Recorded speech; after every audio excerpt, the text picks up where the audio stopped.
News when you want it with Bloomberg News Now. I'm Nathan Hager. And I'm Karen Moscow. Karen, we begin with some big tech earnings disappointments, starting with Netflix. Those shares are down 6.5%. The world's most valuable entertainment company posted quarterly operating income of almost $3.25 billion. That was about $400 million below analyst estimates. And Netflix says a dispute over taxes with Brazil cut into its third quarter earnings. On the company conference call, Netflix co-CEO Ted Sarandos addressed speculation the company's weighing bids for parts of Warner Brothers Discovery. We've been very clear in the past that we have no interest in owning legacy media networks, so there's no change there. But in general, we believe that we can be and we will be choosy. We have a great business. We're predominantly focused on growing organically, investing aggressively and responsibly into the growth, and returning excess cash flow to shareholders through our share repurchase. Co-CEO Ted Sarandos says Netflix had to pay about $619 million to settle a multi-year tax dispute with Brazil. Going back to 2022, he says the company would have beaten forecasts if not for that expense.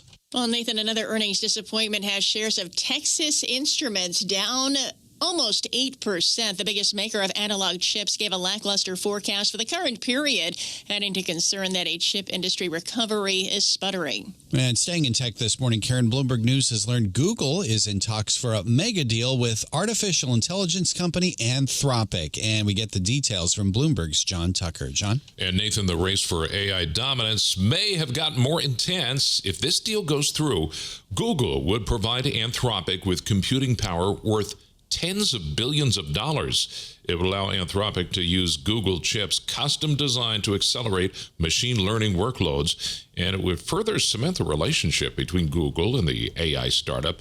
Founded in 2021 by former OpenAI employees, San Francisco-based Anthropic is best known for its Claude family of large language models, which compete with OpenAI.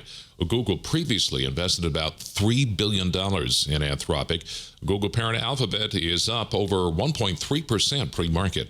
In New York, I'm John Tucker, Bloomberg Radio. All right, John, thanks. Well, there's another stock we're following this morning, Beyond Meat. It appears this is the latest stock to hit meme mania.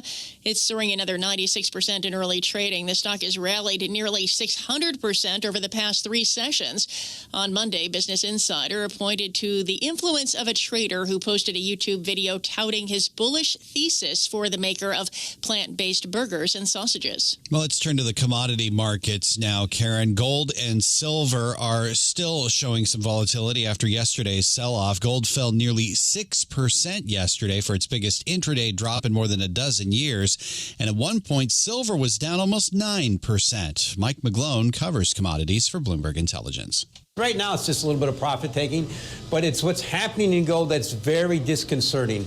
As of yesterday, it was up 66% in the year. That put it among the top four of the last 100 years, with only 1979, 73, and 74 ahead of it. So it's very expensive. At the same time, crude oil was down about 20%.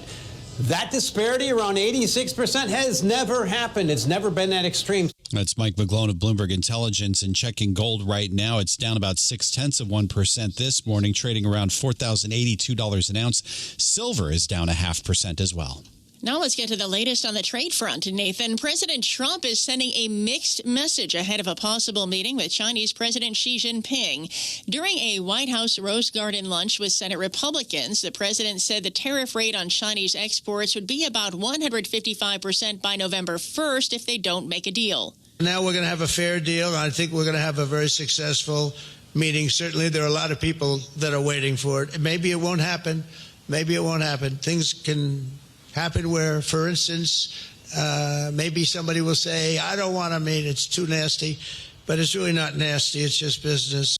President Trump says he wants to make a good deal with China, but he says it has to be fair. Treasury Secretary Scott Bessent plans to meet with his Chinese counterpart over the weekend before the talks between Presidents Trump and Xi, and those are expected at the APEC summit in South Korea, though the date and time have not yet been announced. And that's news when you want it with Bloomberg News Now. I'm Karen Moscow. I'm Nathan Hager, and this is Bloomberg.